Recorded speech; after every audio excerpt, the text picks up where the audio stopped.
Esta epístola la escribió Pablo y la escribió a los colosenses. Colosenses eran los que habían nacido, crecido y vivían en la ciudad de Colosas. Comienza diciendo así: la palabra de Cristo habite en vosotros en abundancia. Ya comienza Pablo a preocuparnos un poco, porque tú sabes que Pablo era medio filósofo. ¿Cómo es que la palabra de Cristo va a habitar en nosotros? Pero Pablo dice eso. Él dice que la vida ideal de un cristiano es aquel cristiano en cuyo corazón habita la palabra de Dios, mora la palabra de Dios, vive la palabra de Dios, está hospedada en el corazón del cristiano. La palabra de Cristo habita en vosotros en abundancia, en toda sabiduría, enseñándoos y exhortándoos los unos a los otros con salmos e himnos y canciones espirituales, con gracia, cantando en vuestros corazones al Señor. Y el resultado de eso, de esa experiencia, ¿qué experiencia? Que la palabra de Cristo habite en ustedes y que ustedes ahora sean una exhortación viva para su hermano, cantando, repitiendo himnos espirituales, canciones, salmos. El resultado de esa experiencia va a ser que todo lo que hagan ustedes lo van a hacer, o sea, de palabra o de hecho, lo van a hacer todo en el nombre de Jesús, dando gracias a Dios para gloria de Él. Amén. Ahora, ese es el texto. Ahora yo voy a explicar el texto, voy a exponer el texto, vamos a tratar de entender las lecciones que Dios quiere enseñarnos. La palabra de Dios habite en vosotros. ¿Cómo es que la palabra de Dios va a habitar en nosotros? Esto es interesante. Tendríamos que leer Juan 1:1, pero no lo voy a leer porque ustedes lo saben de memoria. En el principio era el verbo, la palabra, porque en griego el verbo es el logos, que es la palabra. Puede ser traducido como la palabra, puede ser traducido como el logos. En el principio era el logos, y aquí en el original griego dice el logos de Cristo habita en vosotros, la palabra de Cristo. En el principio era el verbo, el logos, la palabra. En el principio era el verbo, y el verbo era con Dios.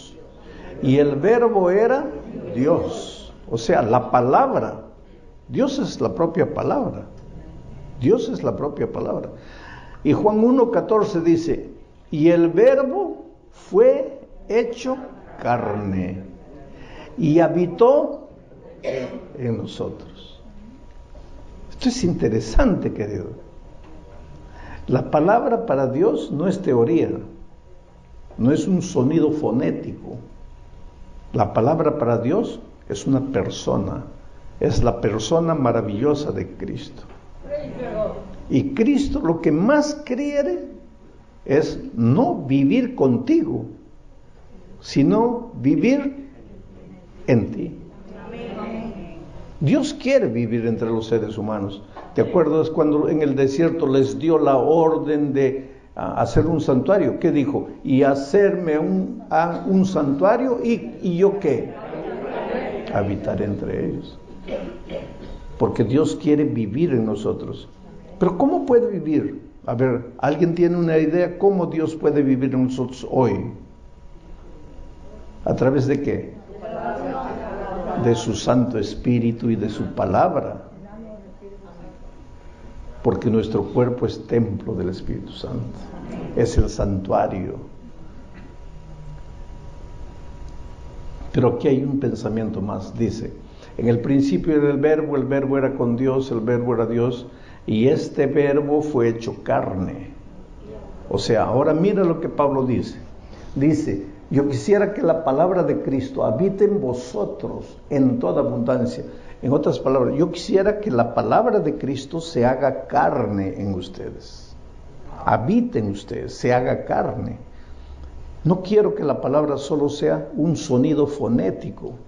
Quiero que las enseñanzas de la palabra no sean solo teoría, sino que se hagan carne en ustedes. De tal manera que por donde ustedes van yendo, ¿quién está yendo? La palabra, que se ha hecho carne en ustedes. ¿Y quién es la palabra? Cristo. Entonces, donde tú vas, camina la palabra, camina Cristo en ti. ¿Te acuerdas que Pablo dijo, no vivo yo más, ahora Cristo vive en mí? ¿Por qué? La palabra vivía en él, la palabra habitaba en él. Pero ¿qué sucede de acuerdo a Pablo? Cuando la palabra de Cristo habita en vosotros, en abundancia, en toda sabiduría, ¿qué va a pasar? Ustedes se van a enseñar y se van a exhortar los unos a los otros. Quiere decir que la mejor enseñanza que puede haber no es que yo les hable, sino que yo viva y que cuando ustedes me ven, crean en lo que están viendo y no crean en lo que están oyendo. Porque hablar es fácil. Dicen que el mejor lugar para ser santo es aquí, en este pedacito. Ahí todos somos santos. Pero lo que Dios quiere es que nosotros seamos la palabra viviente, la palabra andante. Y entonces que cuando tú me ves, mi vida te inspire, y mi vida te exhorte, y mi vida te enseñe. Eso es lo que Pablo está diciendo. Mira, la palabra de Cristo habita en vosotros en abundancia, en toda sabiduría, enseñándoos y exhortándoos los unos a los otros. Con la vida, porque la palabra se ha hecho carne. La palabra no está solo escondida aquí, sino que ya entró en nosotros. Y ahora vivimos la palabra. Pero hay una palabra interesante aquí, la palabra sabiduría. Dice, la palabra de Cristo habita en vosotros en abundancia, en toda sabiduría.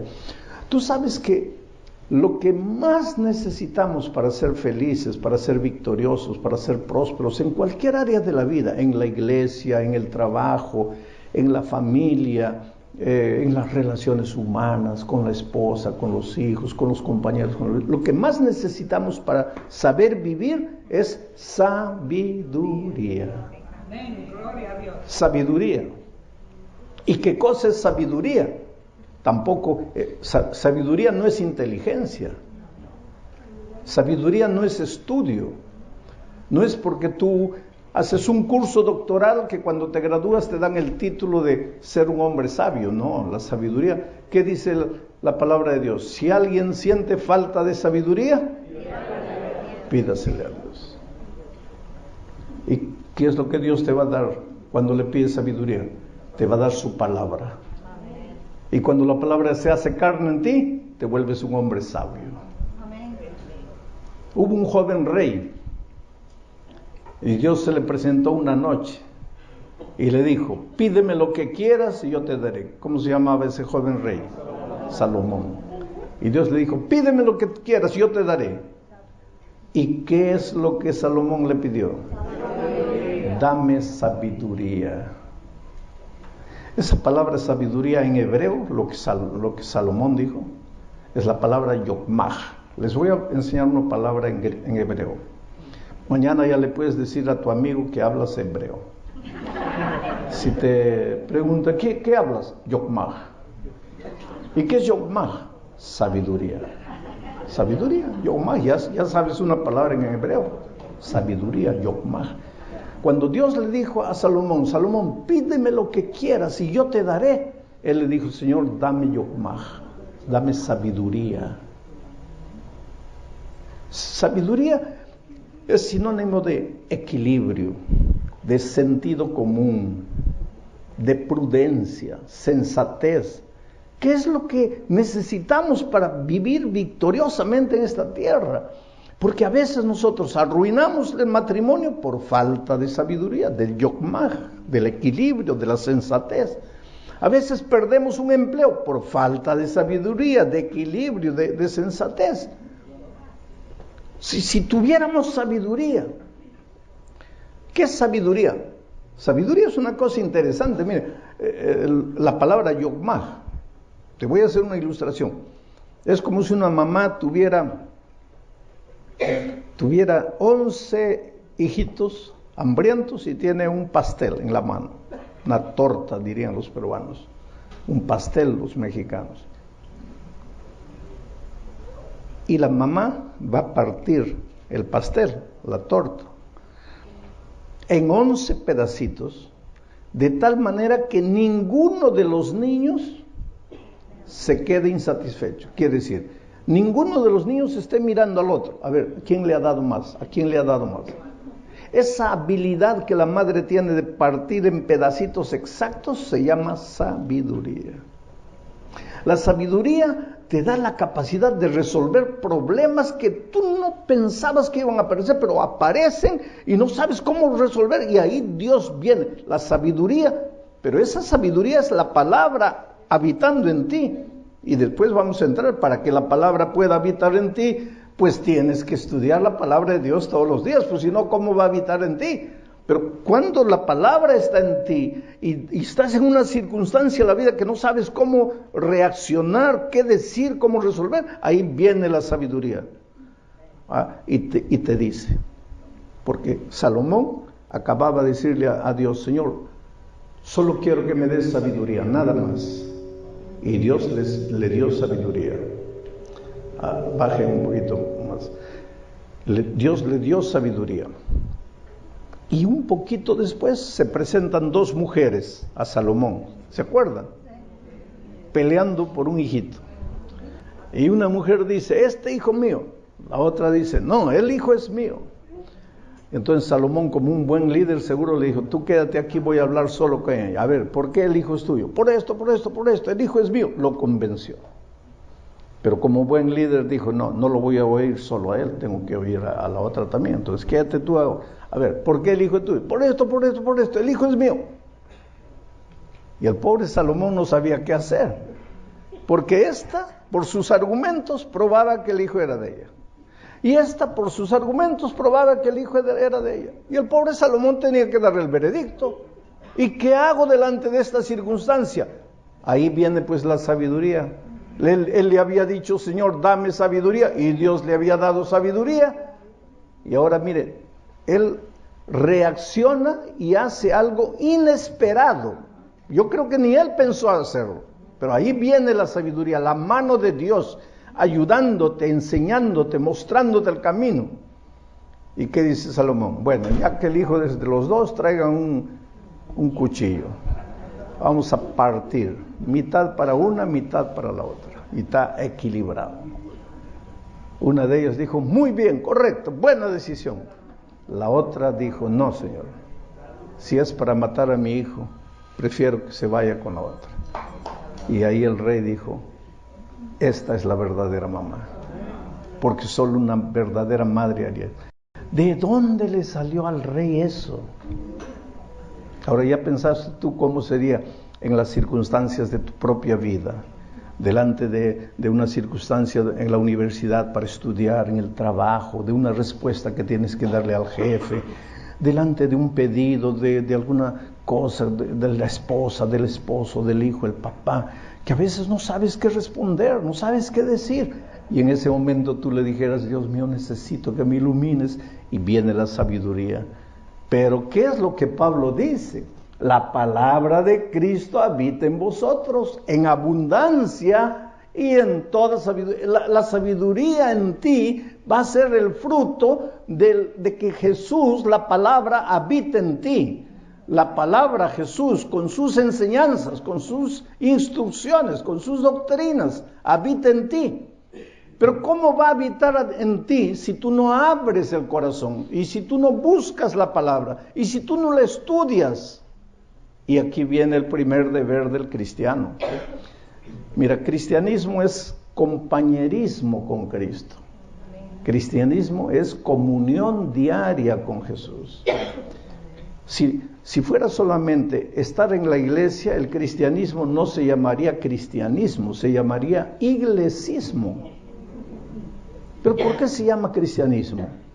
Porque en primer lugar es comunión con Cristo, y naturalmente como resultado de la comunión con Cristo vas a estar en la iglesia también. Pero en primer lugar, comunión con Cristo.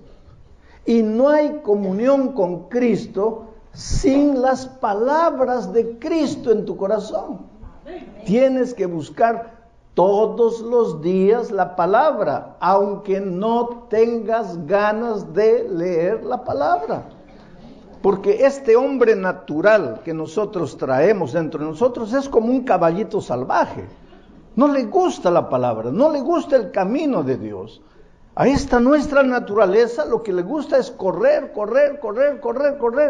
Levantarse mañana, trabajar, pero pasar tiempo con la palabra de Dios a la naturaleza pecaminosa no le gusta. Por lo tanto, si vas a tener que estudiar la Biblia, no es porque quieras, es porque tienes que dominarte. Pero pastor, ahí ya estoy mal, porque yo no tengo fuerza de voluntad. Claro que tienes, querido. Porque comer es indispensable. A ver, los que tienen hijitos ahí hijitos de 2, 3 años, van a saber. Llega un momento en que el hijito no quiere comer. ¿Y ahí qué haces? Antes las mamás agarraban la cuchara, llenaban de comida. ¿Se acuerdan del avioncito? A ver, abre la boquita, que ahí viene el avioncito. Un papel ridículo. Pero lo hacíamos, ¿por qué? Porque el hijo tenía que comer. Hoy día ya el avioncito pasó de moda, porque lo que está de moda hoy día es esto aquí, ¿no? Le ponen una historita al niño y ahí está el niño, ¿no? Y la mamá colocando la comida. El niño no sabe ni lo que come, va comiendo, pero él está preocupado aquí, ¿no?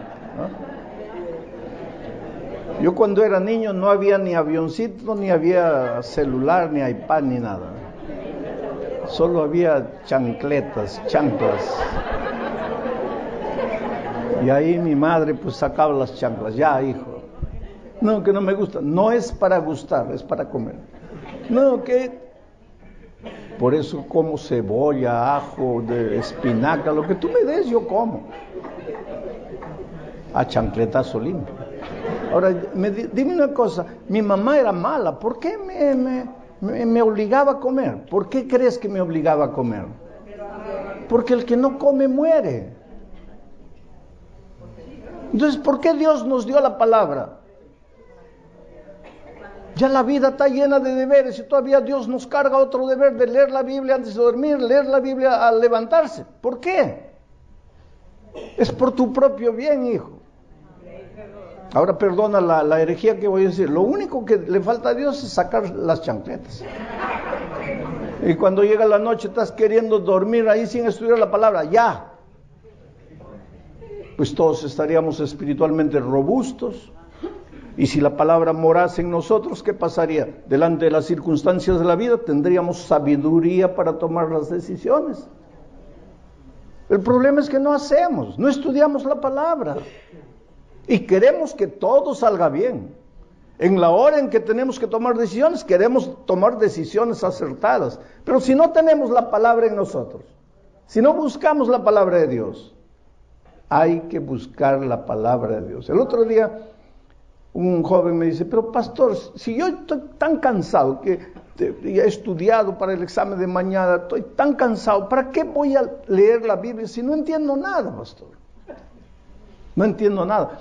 Es que esta nuestra cabecita humana, pues propia de la naturaleza humana, entiende cualquier cosa, pero cuando se trata de la palabra de Dios, ahí se cierra, ya no entiende. Por eso necesitamos una mente espiritual para comprender la palabra. Porque no es propio de la naturaleza entender las cosas espirituales. Entonces, este joven me dice, pero si estoy cansado, ¿para qué voy a leer la palabra? Léela. Pero si no entiendo, léela. Aunque no entiendes, lee. ¿Pero de qué me sirve? Te voy a contar una historia. Una viejita iba a la iglesia, la única adventista en casa. Y cuando volvía, los nietos le preguntaban, a ver, abuela, ¿qué has aprendido hoy en la iglesia? Y la viejita pensaba y decía, sabe que no me acuerdo. Entonces el nieto mayor, que era el más burlón, le decía, pero abuela, entonces ¿para qué vas? Yo te digo que mejor quédate en la casa, pero tú me pides que te lleve, yo te llevo, te traigo, y no te acuerdas de nada. Y sábado tras sábado la misma cosa. Abuela, a ver, ¿qué has aprendido? Y la viejita pensaba, se esforzaba, pero no se acordaba. No me acuerdo. Entonces, abuela, ¿para qué vas? Y un día la viejita, de tanto que el nieto la molestaba, la familia trabajaba con carbón, estaban almorzando en el patio, había una descida así, y abajo había un riacho, y la viejita le dice al nieto mayor, al más burlón, por favor, agarra la canasta y tráeme un poquito de agua del riacho. Y el nieto la miró y miró a los otros hermanos como diciendo, oye, ahora sí ya la abuela está completamente, ¿cómo que voy a traer agua en la canasta? Pero el papá estaba ahí, el hijo de la abuela, ¿no? El papá de los muchachos, y el papá miró al muchacho y le dice, ya, hazle el gusto a la abuela. Y pues la viejita, el muchacho se fue con la canasta, llenó la canasta de agua en el riacho, pero cuando llegó de vuelta no había una gota de agua. Era lógico, no había. Y el nieto le dice, ¿estás viendo, abuela? No se puede, con canasta no se puede. Sí, pero por favor, una vez más. ¿Pero para qué, abuela? Y el papá lo miró y el hijo fue allá. Y volvió nada. Una tercera vez. A la cuarta vez, el muchacho ya se rebeló. Le dijo, mira papá, ya le hice a la abuela el gusto 3 veces. No voy más. Dice, abuela, ¿para qué voy si no traigo nada? ¿Ves que llega sin agua? Y la viejita le dice, sí, hijo. Pero ¿te acuerdas cómo estaba la canasta al comienzo? Llena de hollín. Ahora mira la canasta. No trajiste una gota de agua, pero la canasta está limpiecita. Así es conmigo, hijo. Yo voy a la iglesia, escucho la palabra y no me acuerdo, pero por lo menos me siento limpia. Ese es el poder de la palabra. Entonces, no es porque no tengo ganas, no es porque estoy cansado, no es porque no entiendo que no tengo que estudiar. Tienes que alimentarte. Pero no me acuerdo. No importa si te acuerdas o no te acuerdas. ¿Quieres acordarte de lo que estudias? Pablo te va a dar la receta. Mira, la palabra de Cristo habita en vosotros, en abundancia, en toda sabiduría. Entonces, cuando la palabra habita en ti, los unos y los otros se van a enseñar y se van a exhortar, pero porque la palabra se ha encarnado en las personas. Pero se van a exhortar con salmos e himnos y canciones espirituales.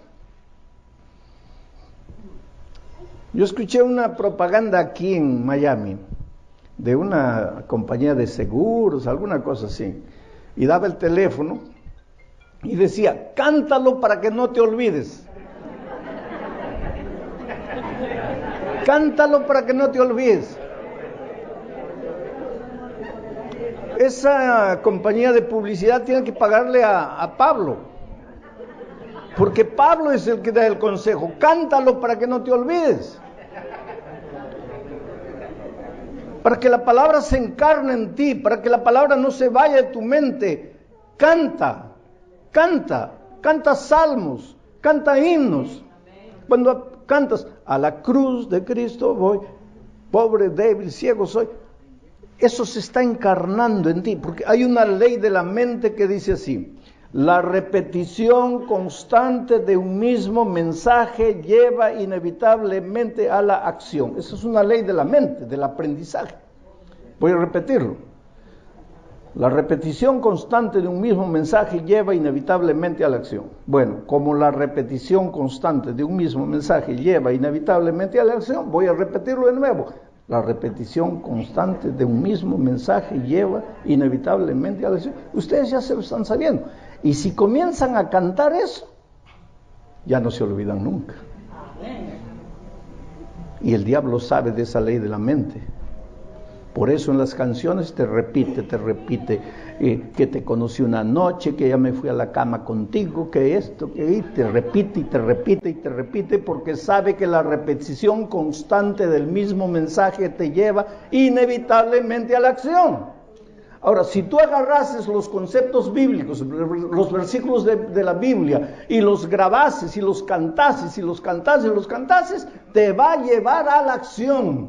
Por eso Pablo dice, la palabra de Cristo habita en vosotros en abundancia, en toda sabiduría, enseñándoos y exhortándoos los unos a los otros con salmos e himnos y canciones espirituales, con gracia, porque hay que cantar con gracia, cantando en vuestros corazones al Señor. Pues por donde vas estás cantando en tu corazón. ¿Y cuál es el resultado? Pues el resultado es que todo lo que harás, sea de palabra o de hecho, va a ser hecho en el nombre de Jesucristo para gloria de Dios, dando gracias a Dios. Esa es la vida linda y maravillosa que todos queremos. Si vienes y dices, pastor, tengo un problema espiritual, tengo una tentación que no puedo vencer, agarra un salmo, un versículo de la Biblia, aunque no eres músico, ponle música, repítelo cantando, y cuando llega la tentación, canta y canta y canta, y la promesa viene. Y de tanto repetir la palabra habita en ti. Y en la hora del dilema te da sabiduría. Y tu vida se vuelve una vida de inspiración, porque tu vida es una enseñanza para el hermano, una exhortación para el hermano. Tu vida cambia por completo. El otro día yo recibí un email interesante, extraño, de una persona que nunca había visto, no conocía. Y él contaba una historia triste en ese email. Su esposa era adventista. Digo era porque infelizmente ella ya no vive. Un hombre duro, un hombre de mucho dinero. Generalmente el dinero puede ser una bendición, puede ser la mayor bendición, pero el dinero también puede ser una maldición. Cuando no tienes a Dios, cuando el dinero se vuelve tu Dios, tú te vuelves malo. Porque la lógica te dice, si tengo dinero, ¿para qué Dios? Dios se transforma en tu dinero. Y eso es lo que pasó con este hombre. Se volvió malo, la esposa se convirtió, él no quiso saber nada de Jesús. Y comenzó la vía crucis de ella. Tenía 2 hijitos adolescentes ya. Él la maltrataba emocionalmente, psicológicamente, la presionaba, se reía, se burlaba de la fe de ella. Yo no sé si esta noche estoy predicando a una hermana que el esposo no es cristiano, y tal vez tú entiendas la presión sobre ella. A veces se enojaba, en fin, no quería saber nada de la iglesia. Los hijitos iban creciendo. Un día ella le dijo, mira, ya nuestros hijitos están grandes, necesitan un referencial en la vida. ¿Por qué no vas a la iglesia conmigo? No quiero saber nada. Cuando los hijitos decidieron bautizarse, ellos fueron, papito, hoy es nuestro bautismo, quisiéramos que vayas. No quiso ir. Hombre malo. Y un día la agredió físicamente, porque era 11 de la noche y la señora estaba en el computador escuchando un sermón mío en YouTube. Y él agarró el computador, lo tiró al suelo y la agredió físicamente. Poco tiempo después, en un paseo que la iglesia organizó, un campestre, fueron por ahí al campo. Sábado en la noche ella regresaba con los hijitos. Llovía, la pista estaba resbaladiza. Perdió el control del carro, ella cayó a un abismo. Murió incendiada, el carro se incendió, murió ella, los niños se hicieron carbón. Ahora imaginen la reacción de este hombre. Fue a la iglesia, amenazó con procesar a la iglesia, gritó al pastor, agredió a los hermanos, iba a la puerta de la iglesia, insultaba, agredía. Él reaccionó de una manera violenta delante de la tragedia. Y ahí en la puerta gritaba, ¿qué Dios es ese? ¿A qué Dios sirve? Un Dios salvaje, un Dios cruel. Si tenía que matarme, que me mate a mí, no a mi esposa, a mis hijos inocentes, no hicieron nada y papá. Después de unos tiempos, él entró en una fase depresiva. Lloraba y nadie lo consolaba y no tenía razón para llorar, simplemente lloraba. Y después se sintió mal físicamente, dolores, fue al médico, le hicieron una batería de exámenes y el médico le dice, mira, tengo una noticia triste. Un cáncer ha tomado completamente tu cuerpo. Este no es un cáncer de ahora, ya es un cáncer y tú no te has hecho el control médico, pero en este momento tu cuerpo está completamente, el cáncer se ha esparcido, ya no te puedo decir que vas a salir de esta situación. Estás condenado a muerte. Ahora él entró en una tercera fase de indiferencia con la vida, indiferencia con la empresa. Dejó de ir a la empresa, ya los empleados no sabían qué hacer, trabajaban solos y él no quería saber nada de nada. Y en esa fase, esperando la muerte, pues una noche levantó los ojos y comenzó a acordarse de la vida con la esposa y con los hijos, cuando ella le suplicaba que la acompañara a la iglesia, cuando los hijos se bautizaron y le dijeron: papito, hoy es especial para nosotros, ven con nosotros, y él no quiso. Y esos recuerdos lo fueron mortificando, y se acordó de la noche en que agredió físicamente a la esposa, y se acordó del computador y del famoso YouTube, y entró al computador y buscó ahí los sermones y me encontró de nuevo. Fue por eso que me escribió la carta, porque cuando él fue escuchando el mensaje ahí, él me dice: pastor, yo caí de rodillas al suelo. Y ahora entendí lo que sucedió con mi esposa. Ahora entendí por qué ella aceptó a Cristo. Ahora entendí el camino que ella eligió. Yo no lo entendía, pastor. Solo que ahora era tarde. Mi esposa muerta, mis hijos muertos. Yo solo en la vida, condenado a muerte. Asimismo levanté los ojos al cielo y dije: Señor, ¿me podrías recibir así? Si no soy nada, si he perdido todo, no tengo nada, ¿puedes recibirme así? Y pues la oración no salió de la boca y ya la respuesta vino. Y esa noche durmió como hace mucho tiempo no dormía, y a la mañana siguiente se despertó con ganas de vivir, con ganas de trabajar. Entró a la ducha, se dio un baño helado, se vistió, se fue a la empresa. Llegó a la empresa como si nada sucediera. Llamó al gerente, le dijo: mira, explícame qué pasó estos días, y todos los empleados lo miraban porque era malo, era un hombre malo, maltrataba a sus empleados, los gritaba, los humillaba, los despedía, y de repente lo ven con una sonrisa. Ese hombre no era el que ellos conocían. Y entre los empleados conversaban: oye, las personas antes de morir, porque todos sabían que él estaba condenado a muerte, las personas antes de morir sufren un cambio, eso es lo que le está pasando, ya está cerca la muerte.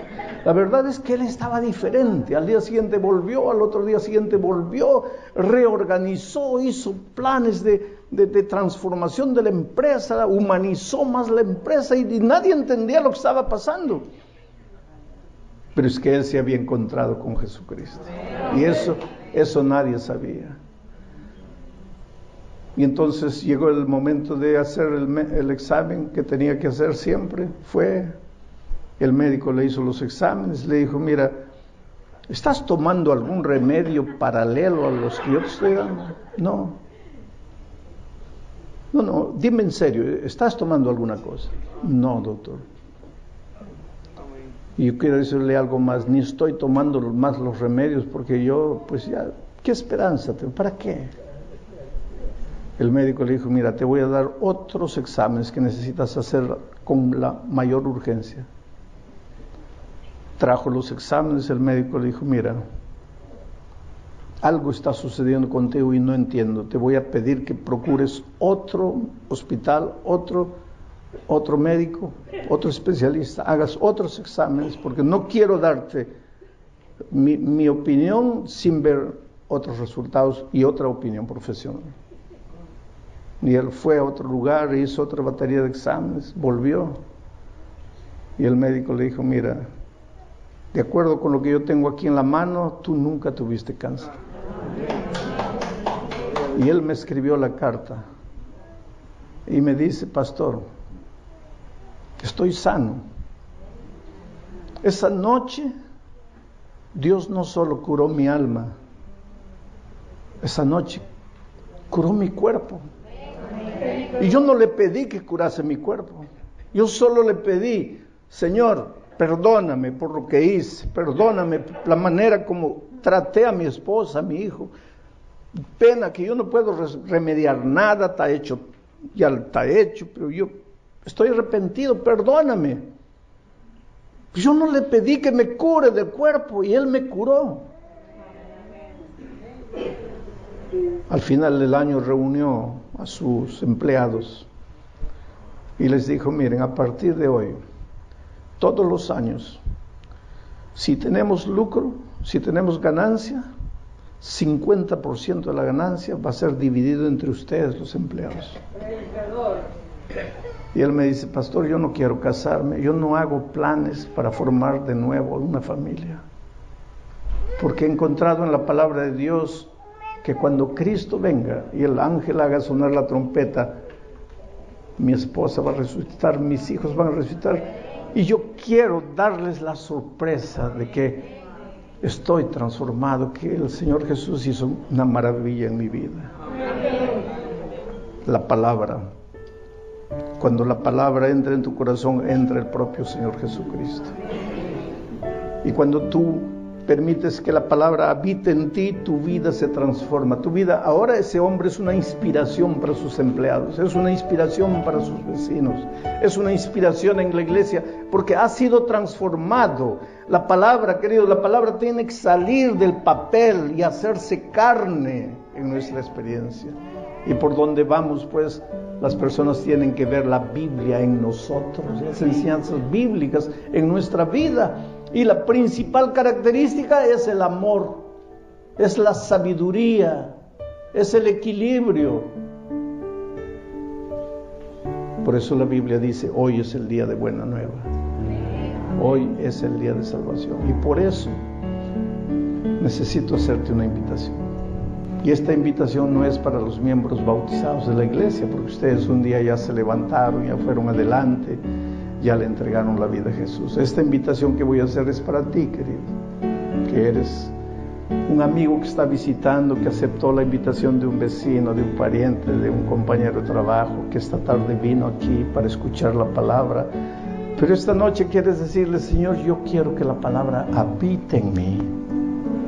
Yo quiero que la palabra revolucione mi vida. Yo quiero que la palabra abra mis ojos. Yo quiero estudiar más la palabra. Si quieres decirle eso a Jesús esta noche, yo quisiera que te levantes y vengas aquí adelante. Subas aquí arriba. Yo voy a estar orando en mi corazón.